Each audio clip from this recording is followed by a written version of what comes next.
Hey friends, what's up? It's your buddy Keith, and I am here live again in the control room at the one and only world famous Essex recording studios just outside London in Southend-on-Sea, England, baby. I've got for you a very unusual Gibson to share. If you're new to the channel, hit like, smash subscribe, come join our circle of friends. You're gonna love drooling over all these interesting guitars I get from all around the world. Yes! So, what do we have here? This is a 2013 model. Technically, it was built at the very end in December of 2012. So it's got a 2012 serial number, but it's actually, as you'll see on the back, a 2013 model. And this is the Gibson Les Paul LPJ. Now, it's really, really cool, the features on this. It was essentially designed to be, here's your Les Paul with no nonsense, no pick guard, no binding. You're going to get the wood quality that you get out of a Les Paul standard. You're going to get the pickups out of a Les Paul standard, the hardware, the bridge, the Kluson Deluxe tuners. You're going to get all of that stuff, the speed knobs.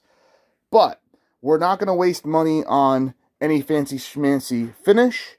And you're not going to get any of the little cosmetic appointments. You do still actually get the trapezoid inlays from a Les Paul standard. You can see they really pop. But like, you get a silk screen Gibson logo. So it was all about giving you that Ferrari engine, but not having to pay for all of the leather and the fancy stuff like that. We'll just go ahead and drop it in the chassis, So the pickups on this, you see these black covers and they look like EMGs. It's very interesting. I don't know what they were thinking when they were marketing this, because yeah, you see that, you think active pickups, you think metal, but they're actually the pickups from the 90s Les Paul standard. It's the 490R here, Alnico 2 pickup, and 498T, Alnico 5 bridge pickup, modern classics, I believe they call that, which is incredible, for the money, what you're getting. The same two-piece carved, nicely sanded maple top. You can feel the pores a little bit in the wood. Like, it definitely it's been stained. It has the lightest satin finish, but you do feel the natural raw wood, which is cool. You don't have a bunch of lacquer and clear coat surrounding the guitar, which gives it a slightly different tone. The other cool thing, speaking about woods, is what we have on the back. Now, this is one of the best features. By the way, there you can see the thickness of the maple top right here, where the cap hits the mahogany body. If it would just get into focus. Yeah. Very, very cool. But what I really like about this, what lots of people are going to like about this, is aside from this stunning, beautiful mahogany body, and by the looks of it, one-piece mahogany body. Wow. Aside from that is this neck. You've got a beautiful flame maple stained neck that, Zakk Wylde uses that. A lot of the 70s Les Pauls, vintage Les Pauls, use maple necks. It's something that you don't see on modern Les Pauls. So if you want a Les Paul, mahogany body, maple cap, mahogany neck, this is your option, the LPJ. So while some people might say, oh, this is one of the less expensive, cheaper Les Pauls, fair enough, true, but you also get features that you don't get on the more expensive guitars. And it's not like, the mahogany neck is such an expensive feature. There's maple neck custom shop guitars that go for crazy money. The Zakk Wylde being one of them. Those are going for big bucks now. And that's what I was telling you. It's got the 2012 1-2-12 serial number there. Made in USA 2013 model. Check out these tuners. Kluson Deluxe with the black buttons. I love it. It's such a cool vibe. The black buttons, black plastics, but all natural, faded brown finish. Very, very, very cool. It is interesting, too, how it gets dark here. And then as you hit the neck, It's light, and then right at the heel, it kind of gets a little bit dark again. It's very, very pretty. I love it, guys. So these shipped out originally with a nice, super thick, padded Gibson gig bag. If you look inside of these, they've got seriously plush, I mean, very thick. It's almost like memory foam. This is quite thick, guys. That's the padding on that side, and the same thing, about this much on each side. You're not going to have anything break inside of there. You have a storage pouch here, owner's manual, and then you've got your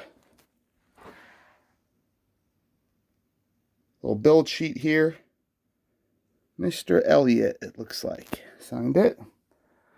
And that is your Gibson LPJ. Just getting the light over here so you can see a little bit more of the condition. It's in excellent condition. This hasn't been used very heavily at all.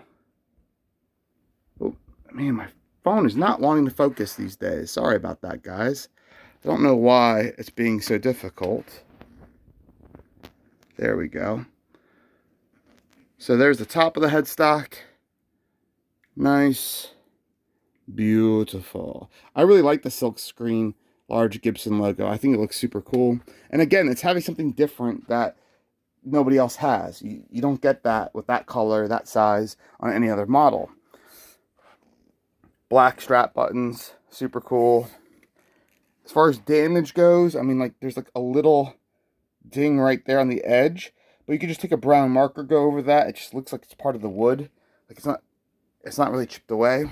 Yeah, I mean, that's nothing, guys. In fact, do I have a brown marker? I'll show you. Yes, I do. I'll show you exactly what you do. You get something like this, a brown Sharpie.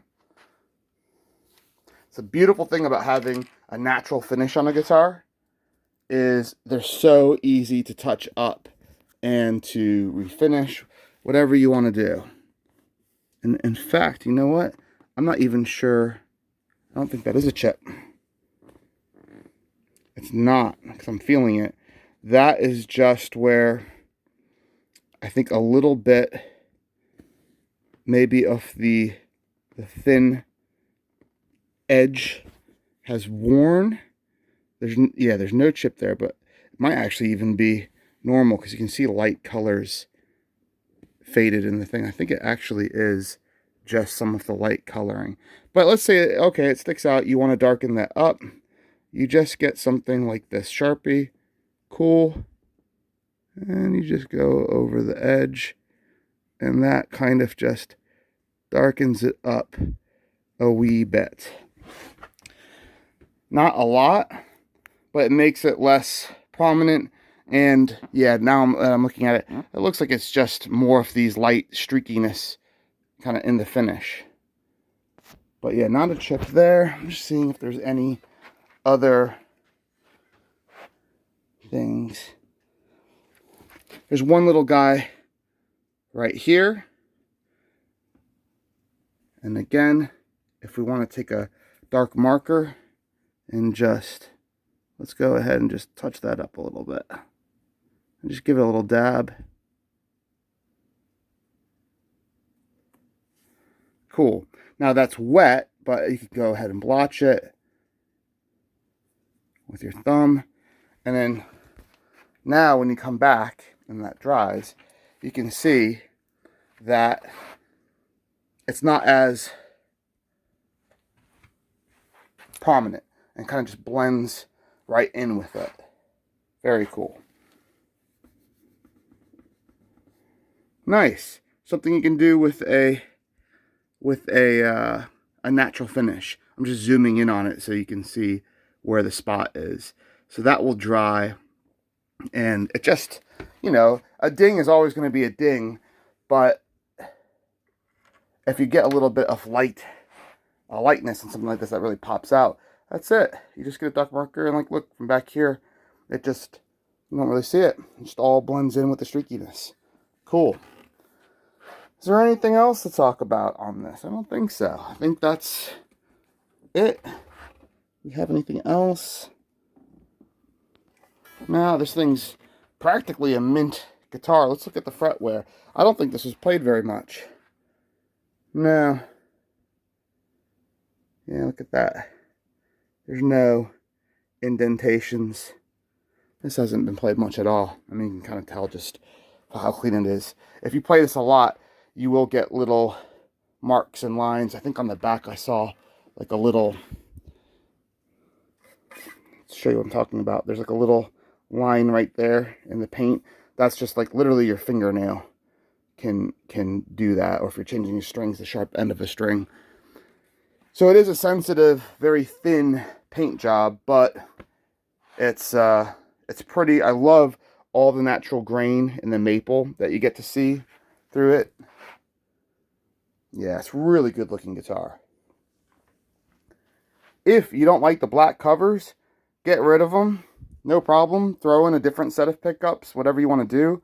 But hardware-wise, you've got all the meat and potatoes from a Les Paul Standard, which is really, really awesome. Even the Les Paul BFG, the barely finished guitar, doesn't have the effort where they go and they sand and they smooth everything here. So it's yeah, just a very, very cool and unique guitar that they made for 1 year. 8 years ago, 2013, 8 years ago. My God, we're getting old, people. All right, everybody, I'm going to scram. I've got beers waiting for me with the wifey, so I'm going to go. If you want to buy this guitar, it is for sale. This beautiful 8-year-old time capsule is for sale on our website, essexrecordingstudios.com. There's a spelling for you. Or go to reverb.com, and all you do, go to the search bar, type Gibson, Les Paul, LPJ, and you'll have it. You'll see it. Cool. I'll catch you later, guys. Follow us on all the socials at Essex Recording Studios, Facebook, Twitter, Instagram, all that good stuff. And yes, we're at 9,000 followers. Home stretch to 10,000. Let's get that last 1,000 here quickly. Tell your friends. Tell your neighbors. Tell all your buddies at school. And they'll get to join the circle and learn a lot about a lot of different guitars, just like we've all been doing. All right? Cool. I'll catch you later, guys. Thanks for hanging out with me.